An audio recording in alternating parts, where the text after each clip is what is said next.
like let's just talk about how quickly the business can move and how quickly directions can change. I remember taking my son to a live event in December before they started pushing Jinder. It was this week actually, Christmas week. They always usually come to the Northeast, take my Yeah. son to a show. Um, it was like a 10-man tag. It was just the lower card guys. No disrespect to any of those talents, but Jinder was in that match. They were doing nothing with him. And then fast forward 4 or 5 months, and boom, he's getting this monster push. And I think it's very underrated. Like Jinder by himself, yeah, great heel, but Jinder with you and your brother as a package, Yeah. that just makes such a big difference in the presentation.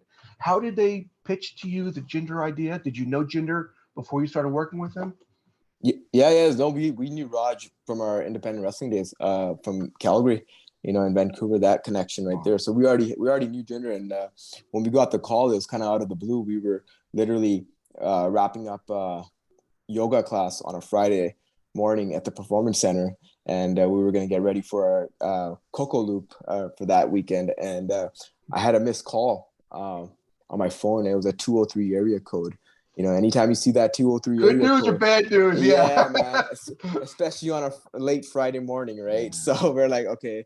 I called the number back, and it was travel saying that they wanted us for TVs for that Tuesday. And we're like, oh, okay. So we thought we were gonna go back to 205 Live, because 205 Live had started taping November of 2016, and from November to about April of that year, 2017, we were between Performance Center, NXT, doing everything in between, right? So we were kind of just down at the Performance Center, doing our thing, staying ready. And again, when we got the call, we were like, okay, we're gonna go to Louisville to tape 205 Live. So we're like, okay, cool. They have something for us. But we show up to TVs that day, and it was literally like, I remember because Road Dogg was writing SmackDown at that time, and Road Dogg and Michael Hayes pull us aside. They're like, hey, this is the deal. We're gonna have you guys be under the ring during the match. When the time is right, you guys are gonna wrap Sammy's leg. Jinder's gonna go over 1, 2, 3, and you guys are gonna be off to the races. And we're like, okay, we didn't ask any question. We were kind of like, okay, cool. Like, we didn't even know we were not the Bollywood boys anymore at that time, right? And that we were gonna have a complete transformation from Bollywood boys to Singh brothers, which was something we learned after. And again, very I almost felt like it was kept very low key. So it doesn't get out that they're about to do this big push. But no, we knew Raj from our days in Calgary, and it was an easy transition for us, man. The three of us just got our chemistry was there, right? Like you said, the package worked. The whole thing worked. You got the monster heel with the two sidekicks, and it just looked good on a 8x10, So it's very old school too, man. I think it's very underrated, very old school heelish stuff that the two smaller guys help the big guy get the win, because they'll take the bumps for him, and that was our thing, and that was our role, and we knew that, and which was fine. But we made sure that we were getting enough replays out of our bumps, so to speak. Right. So Right. yeah, man, the whole thing worked, man. And what was supposed to be, I think, like a one-off turned into like a year run for all the three of us. So we definitely maximized our minutes there too, man. How long were you under the ring for? I think they brought us out just before the segment, the match Okay. started. And yeah, we were down there for the match. Forget like how many people were in that match. It's quite a few, but yeah, just prior to the segment, and we had a little monitor set up under the ring, watching it. And when time was right, off to the races, man. It was cool, So you, man, because I actually did my tryouts, one of my last tryouts after one of the Rip Rogers camps in Louisville was at that same arena. And fast forward 7 years later, I'm making my SmackDown debut at the same arena. So I always thought that was pretty cool. so what? The following week, you show up to Backlash. You guys are working the main event. When do you find out that they're really putting the rocket on you guys? Yeah, that was the day of, to be honest, man. Really? Yeah, dude. Like again, like I said, I think it was supposed to be like a one-off till like Backlash, and again, everyone was so impressed with the whole visual of the three of us, and the chemistry and everything. It's funny we're talking about it. Just today, I woke up to this tweet from somebody on Twitter saying that how like the whole thing worked, and like it was like just yeah, just people still talk about it because it was such a shock to it. Like when the match was over and Jinder went over and everybody was like, what? Like, wow.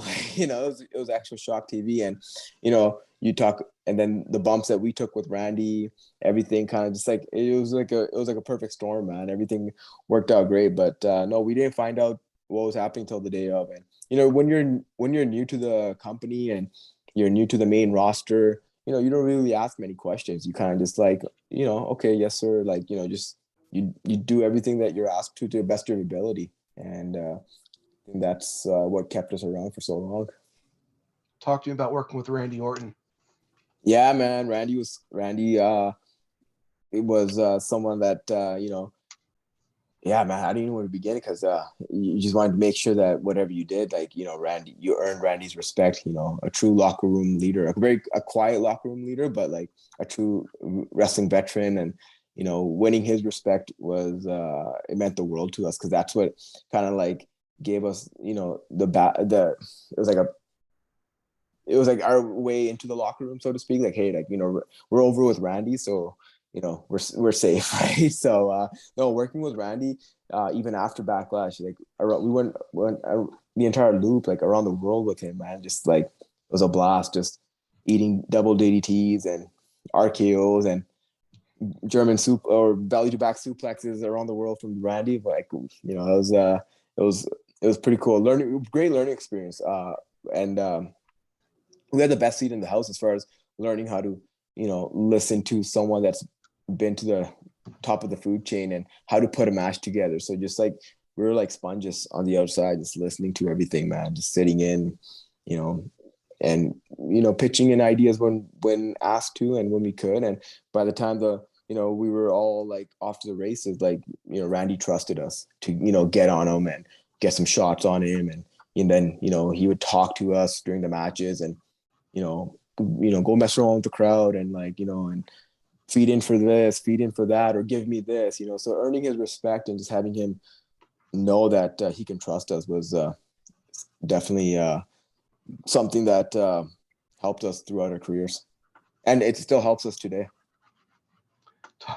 Talk to me about, it's kind of funny even to say, the Pujami prison match. Yeah. Talk to me about that structure. I mean, that thing probably didn't have much give to it. And oh, dude, was it you or your brother? I think your brother took the yeah. He took the hellacious bomb, and he kind of said, "Hey, I'm taking it," right? Even before we can even talk about the match, he's like, "Hey, I'm coming off that." So, all the props in the world to him, man. That was his idea. That was his wanting to do it. And again, I remember him pitching it to Randy and Randy getting it okayed because it wasn't part of like the layout of the entire match, but brother wanted to do it and Randy okayed it and got the approval. So, yeah, man.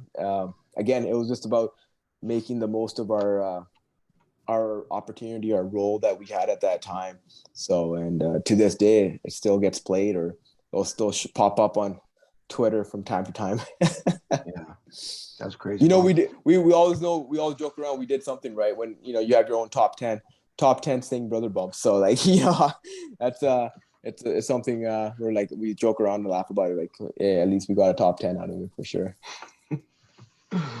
Talk to me about work with AJ Styles. That kind of title change kind of came out of nowhere. It seemed like they were having Jinder versus Brock and different plans for Jinder, and then like we talked earlier, things change, business changes real quick. Yeah, that was it. Yeah, that's it, man. Things change, business changes. It is what it is. You just show up to TVs, do business as usual, and you go about your business after that. That's it, man. It was I mean, that title change, that whole entire match, man, one of the loudest things ever. I think that was like the first title change internationally, and like, I mean, I don't quote me on this. I could be wrong, but it was like it had been years. Ever. Yeah, I think ever. I could be wrong. I could be wrong. I think almost 25 years or something from something crazy like that. So, again, man, like having it, happen overseas, it was a cool experience, man, for sure. And AJ And was great to work. And AJ was great to work with because it was again one of those things where like once you get that set formula down, Styles versus the RKOs or the double DDTs, and like every night after that, brothers taking the Styles clash. I'll be taking a Pele kick or whatever. Just having fun, man. And again, right. learning, listening. For us, that was like the best education possible. AJ's a good guy too. Yeah, man, he's great, man. He was awesome. He was always like open to ideas. Even like when we finally worked with him on a TV match where like I think brother took a Styles clash off the second or top or something, and he was open to anything.